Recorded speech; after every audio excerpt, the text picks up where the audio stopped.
میں وہ پاکستانی ہوں جس کو بڑی اپرچونٹیز، اور ہمیشہ لوگوں نے کہا کہ باہر رہ سکتا تھا، باہر سٹیزن شپ لے سکتا تھا.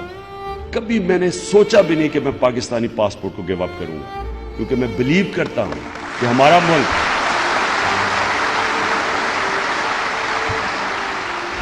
میرا پیسہ میں نے باہر کمایا، پروفیشنل کرکٹ کھیلتا تھا، سارا میرا پیسہ پاکستان میں، سب کچھ بیچ کے یہاں، کیونکہ میں نے فیصلہ کبھی بھی میرے ذہن میں یہ سوچ بھی نہیں آئی کہ پاکستان کے علاوہ میں کہیں رہوں گا. اور وہ اس لیے کہ میں پاکستان کے ساتھ بڑا ہوں. میں نے اس ملک کو اوپر جاتے دیکھا. اس ملک میں کتنے دنیا میں پیسے والے لوگ آئے، اربوں پتی آئے ہیں. تاریخ کسی کو یاد کرتی ہے؟ کتنے لوگوں کو آپ جان کرتے ہیں؟ اس ملک میں کتنے اربوں پتی آئے چلے گئے ہیں. سوئٹزرلینڈ میں ان کے بینک مر گئے، ان کے پیسے ہی سوئٹزرلینڈ میں رہ گئے. کتنے آئے ہیں؟ کوئی دنیا میں یاد کرتا ہے کسی کو؟ کتنے پرائم منسٹر آئے ہیں؟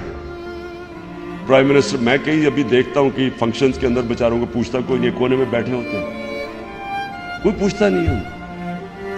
کیونکہ پوچھتا تو اس کو ہے جس کو اللہ عزت دیتا ہے، اور اللہ تو اس کو عزت دیتا ہے جو اللہ کے لوگوں کے لیے کچھ کرتا ہے، جو انسانیت کے لیے کچھ کرتا ہے. جب سے اللہ نے دنیا بنائی ہے نام تو اس کا ہے. آپ جب نماز پڑھتے ہیں آپ کیا اللہ سے مانگتے ہیں؟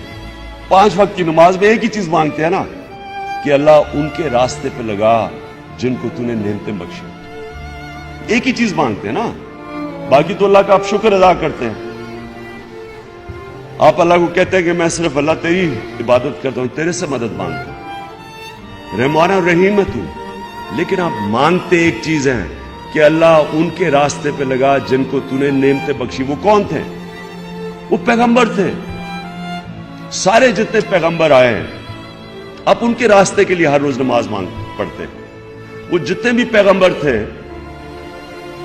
جن کے اوپر اللہ نے نعمتیں بخشی، جن کے لیے آج ہم مرنے کے لیے تیار ہیں، کب سے ہزاروں سال وہ دنیا سے چلے گئے، آج بھی ہم مرنے کے لیے، آج بھی لوگ پیغمبروں کو ان کا نام لیتے ہیں.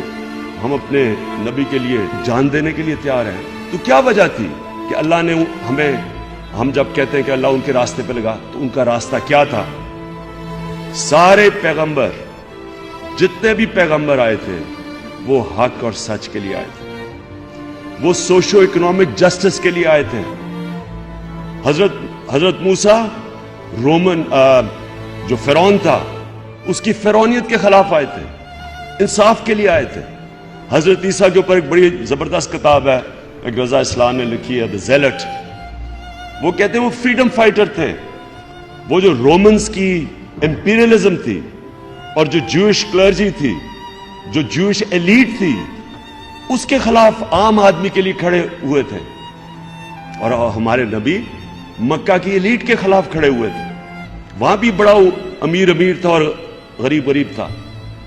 تو آپ کا جو مقصد ہے، جس طرح ابن خلدون کہتا ہے کہ انسان کا دنیا میں مقصد ہی ایک ہے،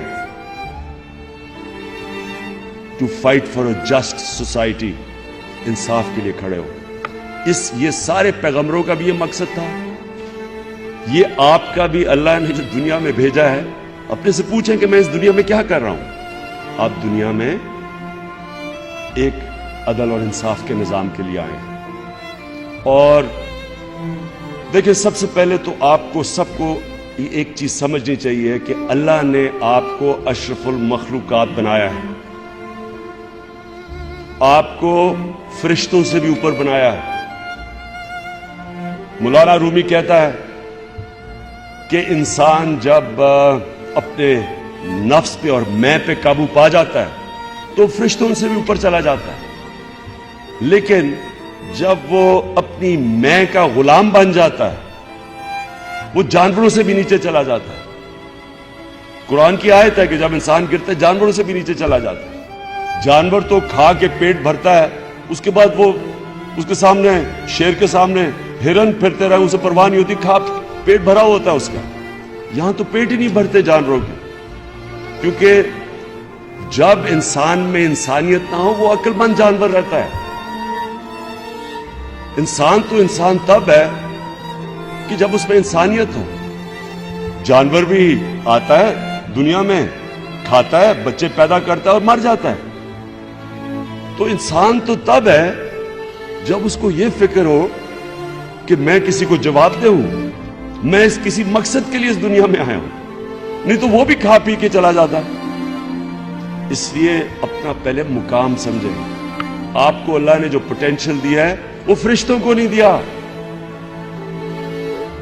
مولانا رومی کی ایک سینگ ہے کہ جب اللہ نے آپ کو پر دیے ہیں, انسانوں کو کہتا ہے, جب اللہ نے آپ کو پر دیے ہیں تو زمین پہ کیوں رینگ رہے ہو, کیڑوں کی طرح کیوں رینگ رہے ہو, جب آپ جس طرح اقبال کہتا ہے آپ شاہین بن سکتے.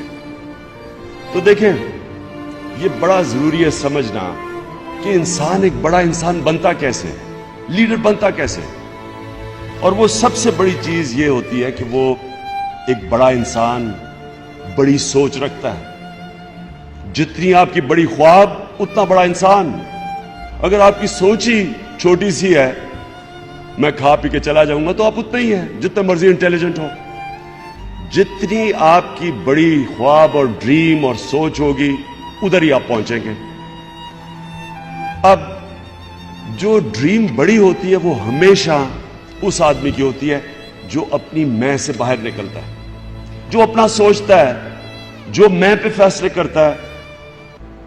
کتنے دنیا میں پیسے والے لوگ آئے, اربوں پتی آئے ہیں, تاریخ کسی کو یاد کرتی ہے. عمران خان کرکٹ سٹار, صرف تھوڑی سی کرکٹ کے اوپر باتیں کر کے کروڑوں روپیہ سال کا کما سکتا تھا. اس کو تو کچھ کرنے کی ضرورت نہیں تھی. اس کو کیا ضرورت پڑی تھی ہاسپٹل بنایا, بھرا بھرا پھرے, یہ گندے گندے لوگوں سے گالیاں کھائے, کیا ضرورت تھی اس کو. کرپٹ لوگوں سے, بے شرم لوگوں سے, جو کہ کوئی ان کو فکر نہیں ہے کہ بچارے آدھی آبادی ہماری ملک کی 2 وقت کی روٹی نہیں کھا سکتی. آدھی آبادی پوری ہائٹ پہ نہیں پہنچتی کیونکہ کھانا پورا نہیں ملتا. سٹنٹڈ گروتھ ہے آدھی 50% پاکستانیوں کی. 2.5 کروڑ پاکستانی بچے اسکولوں سے باہر ہیں. انصاف نہیں ہے. تھوڑا سا طبقہ امیر ہو رہا ہے, سارا ٹیکس کس سے اکٹھا کرتے ہیں, عام عوام اپنے ٹیکس سے تھوڑے سے لوگوں کو سبسیڈائز کرتی ہے. غریب امیر کو سبسیڈائز کرتا ہے بجائے امیر سے ٹیکس لے کے عوام پہ خرچ کیا جائے. ظلم کا نظام ہے. اور یہ لوگ, تو مجھے کیا ضرورت پڑی تھی کہ ان سے ہر دوسرے دن کو برا بھلا کہوں, ان سے اٹیک کروں, مجھے تو نہیں ضرورت تھی. آرام سے میں ان سے ملوں. سارے 2-3 تو میرے فینس ہی تھے, کرکٹ کے شوقین ہوتے تھے. آپ کو پتا ہے میاں صاحب کو تو کرکٹ کیپٹن بننا چاہیے تھا, غلطی سے پرائم منسٹر بن گئے.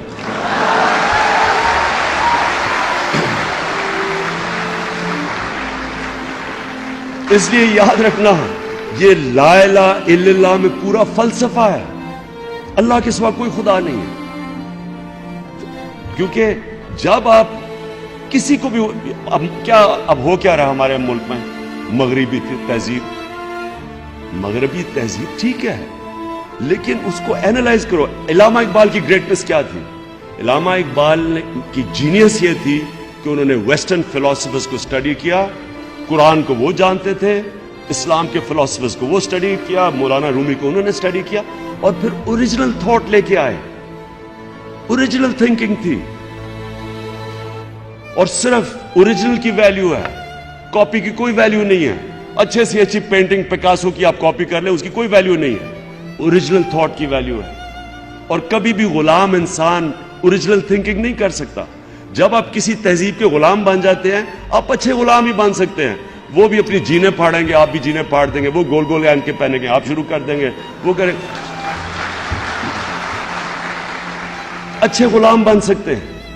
لیکن جو انسان بڑا انسان بنتا ہے وہ غلام, کبھی غلام بڑا انسان نہیں بن سکتا. اس لیے علامہ اقبال کی جو سارا فلسفہ ہے وہ بڑا امپورٹنٹ ہے آپ کے لیے اسٹڈی کرنے کے لیے. کیونکہ غلام ہندوستان میں ایک آزاد انسان نے ایک غلام ہندوستان میں آزاد انسان نے اپنی فلسفی لے کے آیا, اسٹڈی کر کے مغرب, اور ابھی بھی آج علامہ اقبال کو پڑھیں تو آج بلکہ زیادہ اس سے زیادہ ایپٹ ہے جو پہلے تھا, کیونکہ تب تو میں تو حیران ہوتا ہوں کہ غلام ملک کے اندر کیسا آزاد سوچ تھی, قائد اعظم کی سوچ دیکھ, علامہ اقبال کی دیکھ. اور اب میں دیکھتا ہوں ہمارے جو ہماری ساری ویسٹرنائزڈ تھنکنگ ہے وہ اتنی غلامانہ ہے.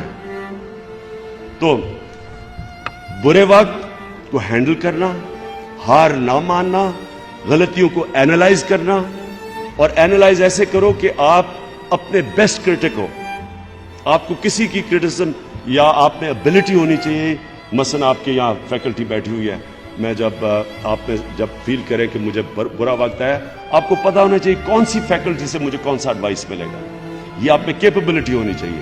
یہ سب سے بڑی امپورٹنٹ چیز ہوتی ہے کہ آپ کی اگر انالیسس ٹھیک ہوگی, آپ صحیح راستے میں, آپ اپنی غلطیوں کی صحیح نشاندہی کریں گے, آپ پھر کھڑے ہو جائیں گے.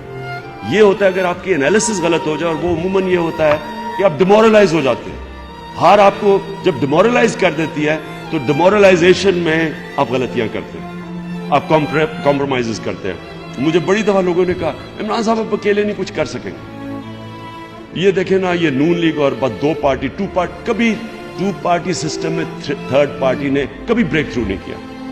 کبھی امریکہ میں دیکھ لیں وہی ہیں ڈیموکریٹس ریپبلکن, انگلینڈ میں دیکھ لیں وہی کنزرویٹو لیبر ہیں, کوئی ساری پارلیمنٹری ڈیموکریسی میں دیکھ لیں. تو مجھے سارا وقت کہتے رہے کہ جی ان کے ساتھ مل جائیں, اور وہ بھی دعوت دیتے تھے. لیکن اگر میں ان کے ساتھ مل جاتا, آج میں یہاں نہ کھڑا ہوتا.